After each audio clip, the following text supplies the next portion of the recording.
Carl and Lou here from Brrraaains A Head-Banging Life, gbhblofficial for short, and it is the Nasties. Well, we cover video Nasties in full, talking, reviewing, giving you our opinion and trying to work out why they ever made that infamous list. 72 films. We're right near the end here, now covering one of the ones that I was dreading covering, really, because the name, the title, the description, the fact that it isn't available in the UK, even though it was not prosecuted.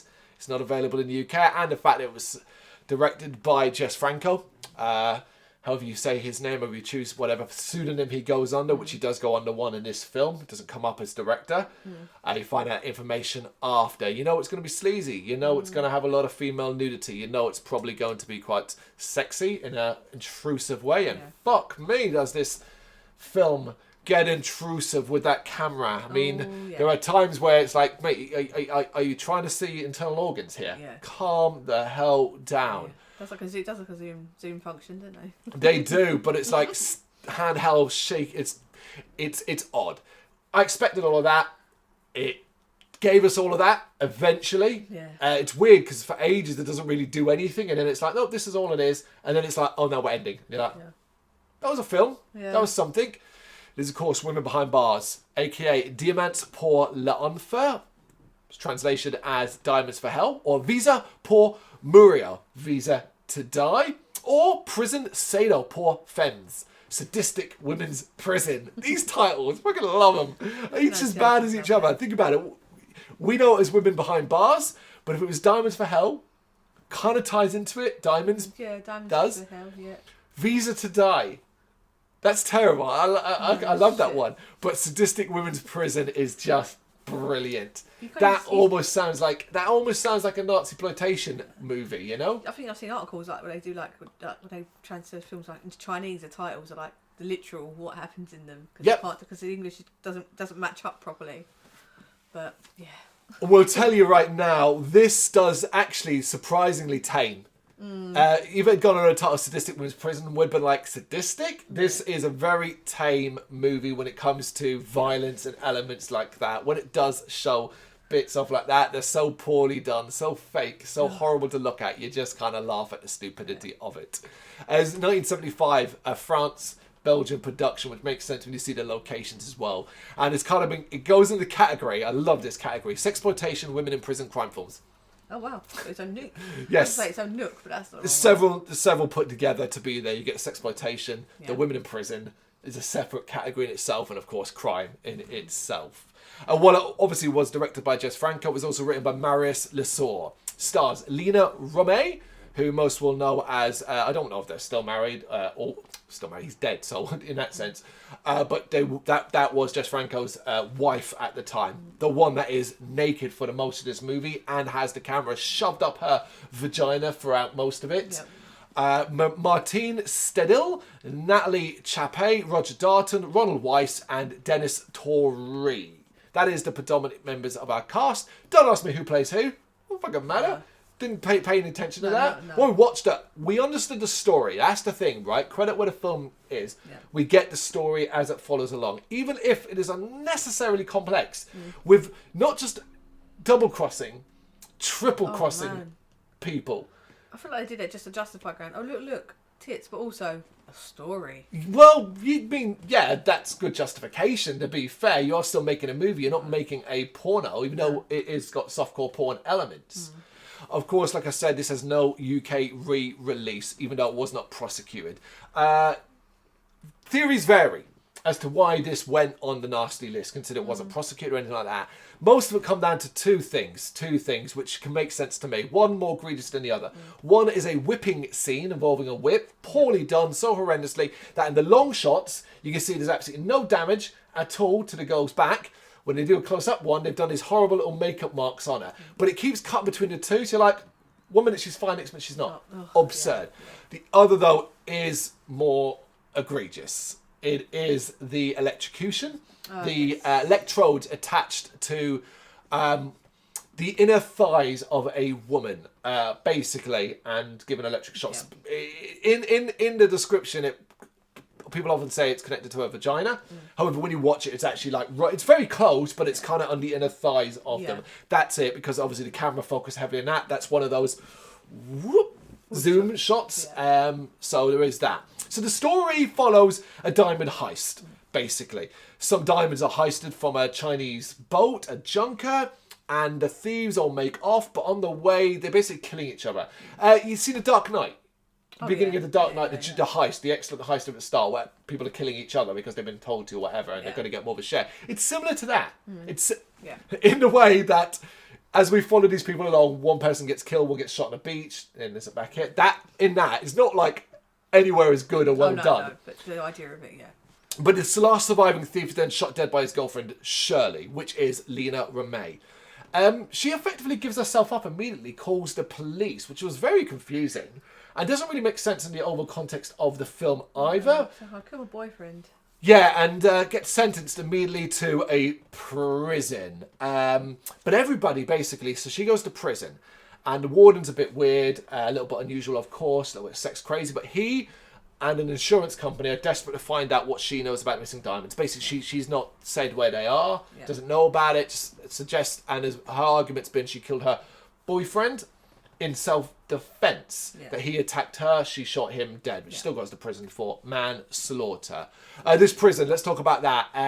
We don't see much of it. We're basically set in a few small areas. One is the actual jail cell. Another is a sort of recreational area that looks like it's a park, like a play area enclosed. There's a fence where there's the cars are right there. It looks like there's a fucking motorway bridge over there. Really, obviously, because the location is not set in a prison. No, of course, it's very, very cheap looking. And then you have this big villa on the hill, which is the warden's location. You see that in long shots, and then you basically spend some time inside a room or two with him. He has like a mistress as well, who's like he's using her. She thinks by sleeping with the warden, she'll be able to get favour and all that, and he uses her to find out information about them, including setting this woman onto Shirley to try and get information out about it. And how do you do that in a Jess Franco prison movie? By having them have sex. We're not going to be touching upon every level of nudity in this. There's a lot of it. Almost every character sleeps naked. Almost every character sleeps naked in a certain position, while the camera slowly travels intrusively across their entire body, often transitions, including one hilarious transition where we were like, whoa, because I know it seems like we're doing hyperbole about the zoom-ins. Oh no! But there was one that was like, boom, and it was like, and you laughed, and you were like, oh, I thought you were going to try and, like, we were going to got so close, and then so that the camera gets blacked out, and then we were going to transition. But the major part of this other part of the story is the insurance investigator, who is basically also trying to find out the location of the diamonds. He's an important part of this. He's constantly trying to see Shirley and trying to find information about her. I don't know why they keep banging on about this and so on, or why he's even allowed to, but it will eventually reveal that he was actually involved in it somehow, as it turns out the heist was all fake, and it was all a big double cross by Shirley and her boyfriend, which is this insurance investigator. This all comes about when she's escaping prison at the end, and the warden gets shot. It's absolutely, you'd generally be like, because we had this at the start, and then we have the prison bit with the occasional bit of the investigator. There's lots of talking where the investigator's meeting his colleague in a hotel room, and it's really dry and boring. Nothing's really happening. We're back to the prison for more nudity and no one really saying anything. Bad acting, of course, between the women, who are all sharing cigarettes. Smoking is a major aspect of this. Yeah, they will do so much for cigarettes, don't they? And then seemingly, like, knowing that there was nothing really happening, we didn't get the random whipping scene, which we've already described. It's really poorly done. The torture of Shirley to try and find out information about the diamonds with the electrodes. And then you're like, okay, we need to get to the end. And then we lead to this eventual triple crossing, which reveals that they go off to Brazil with the diamonds that she had hidden beforehand. And all you're thinking is, why did it have to come to this? Yeah, why are we finding stuff? Why do we care about it? If she killed her boyfriend, why could she not have just run away to Brazil straight away afterwards and him that up for later on? Yeah. Why was the prison partner? Because now you'd argue there'd be such a two reasons. Not only did you escape, not only did you murder your boyfriend, but now you've also escaped prison. But obviously they're going to link it back eventually when the insurance investigator doesn't come back either. And there's going to be links made. People are going to work things. I feel like you've made your life harder than if she just run away to Brazil and he was like, oh, cool, I'll meet you down there. You know, I'll quit my job and that was it. it is Dull. Yeah, dull's the right word. Boring feels like we're just being a little bit like too kind, almost to a certain degree. It doesn't go anywhere. It never feels like. And here's the thing: there's a coherent enough story being told here to follow along, but all of that is badly bogged down by this stretch of prison sequences where there's bad acting. The dubbing as well. We must mention, of course, the dubbing is terrible, and then these weirdly thrown in and jammed in violent moments that are encapsulated by bad effects as well. But ultimately, when it comes down to it, all you've got to remember about this movie is how invasive. It's like a full body cavity search at times with this camera. I'm not big on being like, oh, what a pervert there, fucking cameraman or whatever and so on was. You do your job, it is what it is, and this is the movie that's being made, and porn exists, and that's what this is, so on, and all that. I'm not that. But this, I think, is one of the more egregious films where it's not considered a softcore porn movie, does it? Because you're talking about slow trailing cameras across bodies while the women are laying in a certain position to show off everything. And then they're stopping. Sometimes, like, the camera will be there and we'll go woof, like that fast to get down to the lower edge of the bodies. And then we'll go and you're like, whoa. I feel like, can't do literally titillate and stuff, but make it entertaining at least. There's no vibe, just feels, ugh. Titillation doesn't work for me. Here's the reason being, is because the context of the whole story. It's like titillation in SS Experiment Hellcat and elements like that, and the Gestapo's Last Orgy, other nasties we've covered. How can you be titillated when it's involved in this dark, dank, horrible, violent story? Because ultimately, how, we're going like, be titillated by these naked women and their breasts and vagina and stuff like that. Also, hear them being whipped, and here's how having electrodes attached to it. It doesn't really work. No, but I know you like. I don't know. Just find something a bit more entertaining about it. This was just dull and dry. And I think once you're in it, once you're involved in it, you might as well I'm trying to figure out what I'm I just feel, if it had a bit more violence, a bit more nasty to it, it may have been a little bit more fun. Yes. I'm gonna. If I got my nasty brain on and I'm watching a film called Women Behind Bars, you want to be. I just be like eye roll. It's like, well, just make it a bit more fun. Yeah, we want to look at each other and go, fucking hell, that's a bit much, isn't it? Yeah, I don't want to see another phone call from the guy trying to get a meeting with Shirley. Because we do spend a lot of time as well with that goddamn warden. And he's made to look like he's super sleazy and all that, but he's as a character, he's almost designed to be like, look how smart and clever he is, and he appreciates art and all this and so on. And it's like, no, doesn't come across that way. It just comes across crap. You've got like 3 guards in the movie. The same guard is at work all the fucking time. He's out guarding the front gate. He's leading them to the warden. Then at night, he's guarding the prison cell as well. Because again, although there's supposed to be more women here, we only focus on like 3 or 4 of them.